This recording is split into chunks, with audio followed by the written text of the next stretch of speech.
হ্যাঁ, আমাদের আমাদের কর্মবিরতি শেষে আইজি স্যারের নির্দেশক্রমে আমরা আজকে সকাল থেকে এই ট্রাফিক ডিউটি করতেছি এবং পরিস্থিতি খুবই ভালো আছে। সবাই আমাকে স্বাগত জানিয়েছে। আমরা সব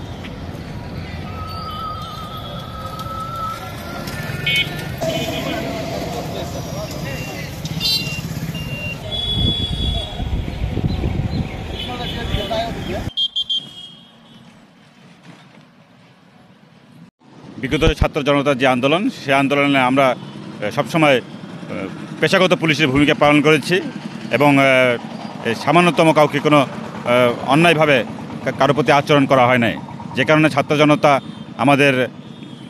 আমাদের ব্যাপারটা দেখেছে এবং ছাত্র জনতা আমাদেরকে কখনো কোনো সমস্যায় ফেলেনি। তারপরেও সারা বাংলাদেশে যেহেতু পুলিশের উপর দিয়ে যে অনেক ধরনের অবস্থা গিয়েছে, খারাপ অবস্থার সম্মুখীন হয়েছে পুলিশ।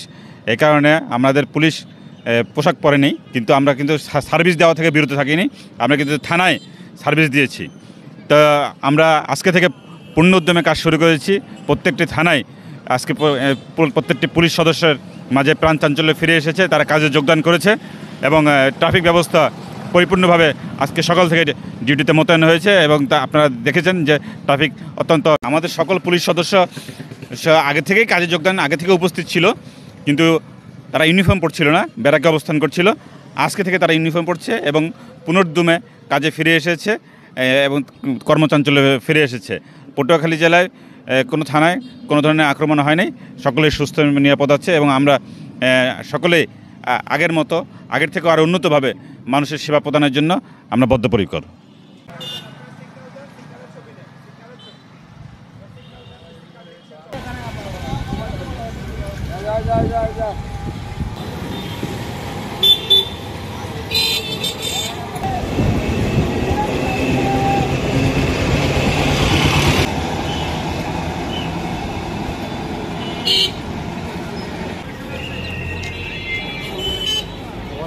এখানে আমরা বৈষম্যবিরোধী ছাত্র আন্দোলন সহ কোনো আন্দোলনের ক্ষেত্রে পুলিশের সাথে কোনো ধরনের সংঘর্ষ হয়নি এবং আমরা কোনো আন্দোলনের ক্ষেত্রেই সাধারণ ছাত্রছাত্রী সহ কারো উপরে সামান্যতম কোনো বল প্রয়োগ করিনি।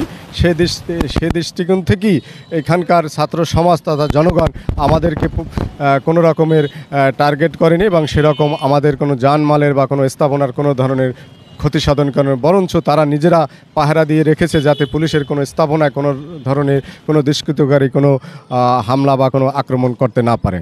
সেজন্য আবারও আমি পটুয়াখালীবাসীর আপামার সকল শ্রেণীর পেশার জনগণকে আমার জেলা পুলিশের পক্ষে ধন্যবাদ এবং কৃতজ্ঞতা জানাচ্ছি। জি, ধন্যবাদ আপনাকে। আপনি যেমনটা শুনছিলেন যে পটুয়াখালী পুলিশ সুপার তিনি কিন্তু আমাদেরকে জানাচ্ছিলেন যে সারা বাংলাদেশে যখন পুলিশের উপর হামলা হচ্ছিল, থানার আক্রমণ হচ্ছিল, তখন কিন্তু পটুয়াখালী জেলায় কিন্তু কোনো থানার উপরে কিন্তু হামলা হয়নি এবং কোনো ভাঙচুর হয়নি। পটুয়াখালী জেলায় কিন্তু আমরা দেখতে পেরেছি যে সকল থানায় কিন্তু সকল পুলিশ সদস্যরা তারা কাজে যোগদান করেছে এবং পটুয়াখালীর যে ট্রাফিক ব্যবস্থাপনা সকাল থেকে আমরা লক্ষ্য করেছি, তারা কিন্তু সুন্দর এবং সুশৃঙ্খলভাবে তাদের ট্রাফিক ব্যবস্থাপনা পরিচালনা করছেন এবং সাধারণ যে জনগণ তাদের এই যে কাজে যোগদানের ব্যাপারে বিষয়ে কিন্তু তারা কিন্তু সাধুবাদ জানিয়েছেন। তো পটুয়াখালী চৌরাস্তা, পটুয়াখালী সোনালী ব্যাংকের মোড় থেকে এই ছিল আমার কাছে ট্রাফিক ব্যবস্থাপনা নিয়ে সর্বশেষ তথ্য।